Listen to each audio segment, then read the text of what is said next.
Assalamualaikum warahmatullahi wabarakatuh. Apa kabar anak-anak? Semoga kalian selalu berada dalam kondisi sehat dan selalu berada dalam lindungan Allah Subhanahu wa Ta'ala. Bertemu lagi dengan Ibu hari ini pada pembelajaran fisika. Nah, hari ini kita akan melanjutkan pembahasan masih mengenai gelombang stasioner, tapi hari ini kita akan berbeda, yaitu mengenai gelombang stasioner pada ujung bebas. Sebelum memulai pelajaran, marilah kita berdoa terlebih dahulu dengan mengucapkan basmalah bersama-sama. Bismillahirrahmanirrahim. Nah, pada pertemuan sebelumnya, kita sudah membahas mengenai gelombang stasioner pada ujung tetap, di mana kita ketahui bahwa gelombang stasioner itu merupakan hasil interferensi dari gelombang datang dan gelombang pantul. Nah, untuk lebih jelasnya bisa kalian lihat pada gambar di samping. Nah, kita bahas yang gelombang stasioner ujung tetap terlebih dahulu. Nah, jadi nanti sepanjang tali itu akan terbentuk dua buah gelombang, yaitu gelombang datang dan gelombang pantul. Sehingga nanti sepanjang tali itu akan terbentuk pola gelombang yang mirip seperti perut.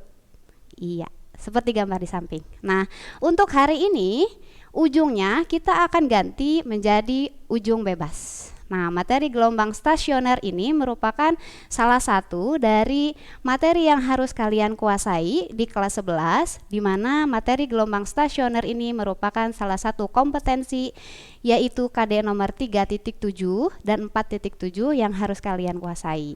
Nah, KD 3.7 berbunyi menganalisis besaran fisis gelombang berjalan dan gelombang stasioner pada berbagai kasus nyata. Kemudian KD 4.7 berbunyi melakukan percobaan gelombang berjalan dan gelombang stasioner beserta presentasi hasil percobaan dan makna fisisnya. Sehingga setelah mengikuti pembelajaran hari ini, kalian diharapkan dapat menganalisis besaran gelombang stasioner atau gelombang statis, atau bisa kita juga gelombang diam, tapi pada hari ini kita akan membahas gelombang stasioner pada ujung bebas. Tentunya kalian harus bisa mengamati dan menganalisisnya dengan benar. Ya, mari kita mulai.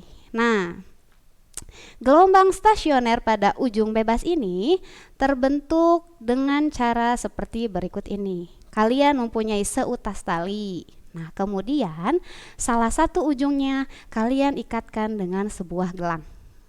Kemudian gelang tersebut kalian masukkan ke sebuah tiang. Jadi nanti si gelang itu dia bisa bergerak naik turun. Nah, kemudian kalian gerakkan salah satu ujung tali yang satunya lagi. Buat gelombang dengan cara menggetarkan tali naik turun. Sehingga nanti sepanjang tali akan terbentuk pola gelombang atau kita sebut sebagai gelombang datang. Nah, ketika sudah sampai di ujung pantul, si gelang itu dia akan ikut bergerak sesuai dengan gelombang yang terbentuk pada tali, sehingga nanti dia akan bebas bergerak naik turun. Maka ketika gelombangnya bergerak naik turun pada ujung pantul, dia akan membentuk satu gelombang lagi yang akan kita sebut sebagai gelombang pantul. Nah, gelombang pantulnya dia berbeda dengan gelombang stasioner pada ujung tetap. Pada gelombang stasioner ujung bebas, gelombang pantulnya tidak mengalami perubahan fase. Maka nanti fase gelombang fase gelombang datang itu akan sama dengan fase gelombang pantulnya. Oke, seperti itu. Nah, pada akhirnya kita akan memperoleh pola gelombang stasioner ujung bebas seperti gambar berikut ini. Jadi nanti pada ujung pantulnya kita akan peroleh perut terlebih dahulu. Kalau kemarin di gelombang stasioner ujung tetap kita peroleh simpul terlebih dahulu. Itu terjadi karena kemarin terjadi pembalikan fase. Kalau yang sekarang tidak terjadi pembalikan fase, sehingga yang terbentuk pertama kali adalah perut. Nah, sama halnya dengan gelombang stasioner pada ujung tetap. Pada gelombang stasioner ujung bebas juga terdapat dua buah gelombang.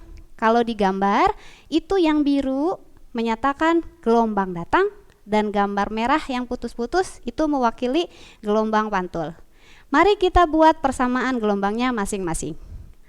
Untuk gelombang datang, karena gelombang datang merambat dari kiri menuju ke kanan, maka nanti persamaan gelombangnya dapat kita nyatakan sebagai Y sama dengan A sin omega T min Kx. Bertanda negatif karena gelombangnya menjalar ke kanan. Oke, itu untuk persamaan gelombang datang ya. Nah, untuk persamaan gelombang pantulnya, kita akan buat persamaan menjadi seperti ini. Y sama dengan A sin min Kx min omega T. Diulangi ya, Y sama dengan A sin min Kx min omega T. Kenapa bertanda min Kx dan min omega T? Itu menunjukkan untuk proses pemantulan dari ujung pantul, sehingga harus bertanda negatif. Nah, kemudian tanda negatif yang dari dalam kurung itu kita keluarkan, sehingga nanti menjadi Y sama dengan A sin min Kx plus omega T. Nah, itu kita peroleh dari aturan matematika, di mana jika ada sin min A, maka akan sama nilainya dengan min sin A. Sehingga persamaan gelombang pantul pada gelombang stasioner ujung bebas dapat kita nyatakan seperti berikut.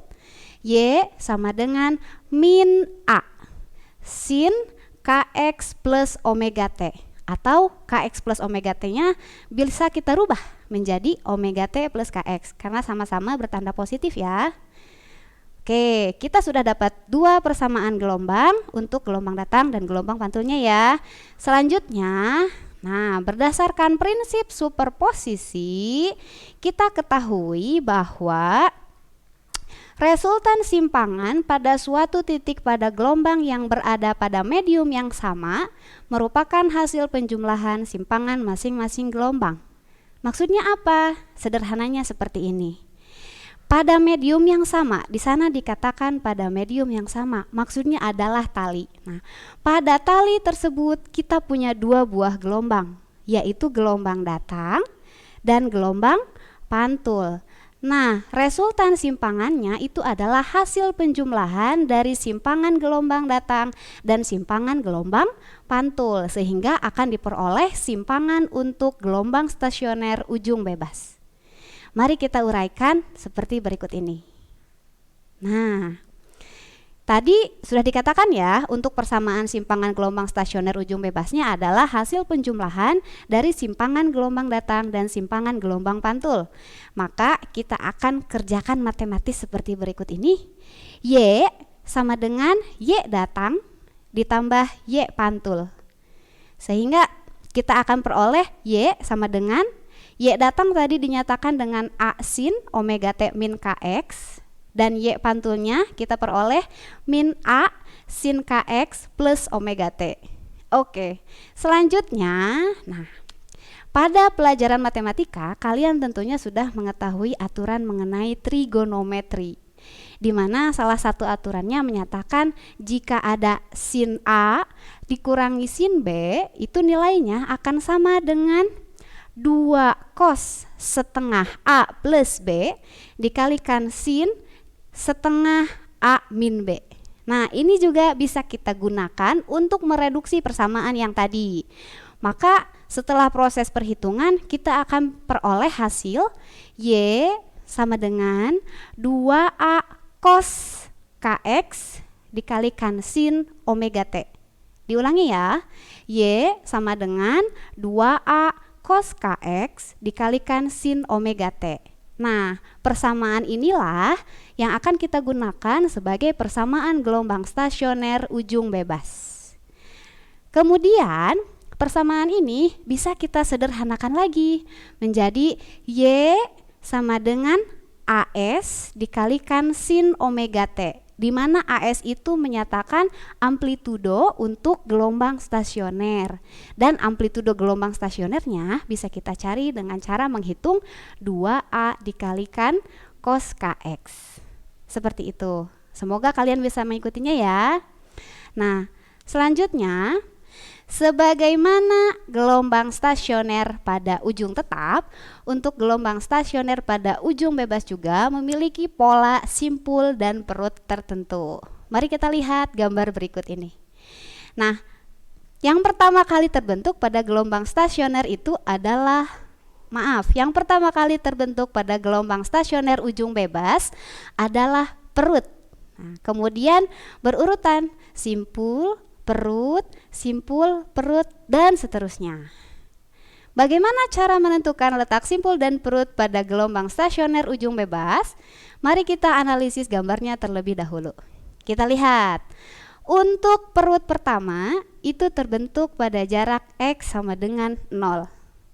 Kemudian untuk perut kedua dia terletak pada jarak setengah gelombang. Untuk perut ketiga dia terletak pada jarak 1 gelombang. Seperti itu ya, dan seterusnya untuk perut berikutnya. Sedangkan untuk simpul, mari kita lihat di gambar. Simpul pertama terbentuk pada jarak 1/4 gelombang jika diukur dari ujung pantul. Sedangkan simpul kedua terbentuk pada jarak 3/4 gelombang dari ujung pantul. Jadi untuk simpul ketiga itu berada pada jarak 5/4 gelombang dari ujung pantul. Maka dari situ bisa kita simpulkan bahwa letak simpul itu merupakan kelipatan bilangan ganjil dari 1/4 gelombang, sehingga persamaannya dapat kita cari atau dapat kita nyatakan menjadi Sn plus 1 sama dengan 2n plus 1 dikalikan lambda per 4. Nah, itu untuk simpul ya. Sedangkan untuk perut itu merupakan kelipatan bilangan bulat dari panjang 1/4 panjang gelombang. Maka persamaannya bisa menjadi Pn plus 1 sama dengan 2n dikalikan lambda per 4. Oke, itu untuk menentukan letak simpul dan perut ya. Nah, sebagaimana tadi disebutkan pada tujuan pembelajaran di awal, pada pertemuan hari ini diharapkan kalian dapat menganalisis besaran-besaran fisis pada gelombang stasioner ujung bebas, sehingga setelah mengikuti pembelajaran hari ini, kalian bisa menganalisis besaran-besaran yang biasa kita ketahui pada besaran gelombang, yaitu amplitudo, kemudian frekuensi, periode, panjang gelombang, cepat rambat gelombang, dan ditambah dengan simpul dan perut. Baik, supaya lebih memahami materi pembelajaran hari ini, mari kita kerjakan latihan soal bersama-sama. Oke, Ibu sudah sediakan satu soal. Bisa ditampilkan di sini, bisa kita lihat. Suatu gelombang stasioner memiliki persamaan Y sama dengan 4 cos 5 pi X dikalikan sin 20 pi T dengan X dan Y dalam meter dan T-nya dalam sekon. Kalian diminta untuk menentukan berapa amplitudo gelombang stasioner pada jarak 1 meter dari ujung pantul. Kemudian kalian diminta untuk menentukan frekuensi gelombang, panjang gelombang, cepat rambat gelombang, serta letak simpul ketiga dan perut keempat dari ujung pantul. Bagaimana, sudah siap? Yuk, mari kita mulai selesaikan. Untuk soal nomor 1, kita ketahui dari soal di sana tersedia X sama dengan 1. Maksudnya adalah jaraknya adalah 1 meter dari ujung pantul. Dan yang ditanyakannya adalah amplitudo gelombang stasioner. Oke, tadi sebelumnya kita sudah dapat nih. Cara untuk menghitung persamaan gelombang stasioner adalah AS sama dengan 2A cos KX. Nah, dari soal yang tadi persamaan tadi kita peroleh AS sama dengan 4 cos 5 pi X. Nah, sementara yang diminta adalah amplitudo gelombang stasioner pada jarak 1 meter. Berarti nanti X-nya kita ganti dengan 1. Maka AS sama dengan 4 cos 5 pi dikalikan 1. Oke, bisa diikuti sampai sini? lanjut ya. Selanjutnya kita selesaikan. Kita ketahui bahwa nilai 1 pi itu sama dengan 180 derajat. Sehingga kalau 5 pi berarti itu adalah 5 kali 180 derajat atau sama dengan 900 derajat. Nah, maka persamaan tadi akan berubah menjadi Y sama dengan 4 cos 900 derajat. Oke, bisa kita hitung nilai cos 900 derajat itu akan sama dengan min 1. Sehingga kita peroleh hasil 4 dikalikan min 1 adalah negatif 4 meter. Sehingga amplitudo gelombang stasionernya adalah negatif 4 meter. Bu, kok bertanda negatif? Tidak apa-apa. Amplitudo itu kan kadang-kadang ada yang sedang bertanda positif dan kadang-kadang ada yang sedang bertanda negatif. Oke, lanjut ya. Itu untuk jawaban nomor 1. Nomor 2 yang ditanyakannya adalah frekuensi. Nah, untuk mencari frekuensi kita bisa cari dari nilai omega. Dari soal kita ketahui nilai omeganya adalah 20 pi, sehingga frekuensi bisa dicari dengan omega sama dengan 2 pi f. Omeganya kita substitusi, 20 pi sama dengan 2 pi f. Nah, maka f-nya bisa kita cari dengan 20 pi dibagi 2 pi atau sama dengan 10. Jangan lupa satuannya adalah Hz. Satuan untuk frekuensi adalah Hz. Lanjut ya. Nomor 3 yang ditanyakannya adalah panjang gelombang. Kita bisa tahu nilai panjang gelombang atau nilai lambda dari nilai K. Nilai K sudah tersedia di soal, yaitu 5 pi. Nah, persamaan K dengan panjang gelombang itu memiliki hubungan seperti ini. K sama dengan 2 pi per lambda. Sehingga kalau kita balik, persamaan ini bisa menjadi lambda sama dengan 2 pi per K. K-nya kita sudah dapat, yaitu 5 pi, maka lambda sama dengan 2 pi dibagi 5 pi. Pi-nya boleh dicoret, sisa 1, 2 dibagi 5 hasilnya 0,4. Ya betul, jadi panjang gelombangnya adalah 0,4 meter. Lanjut ya.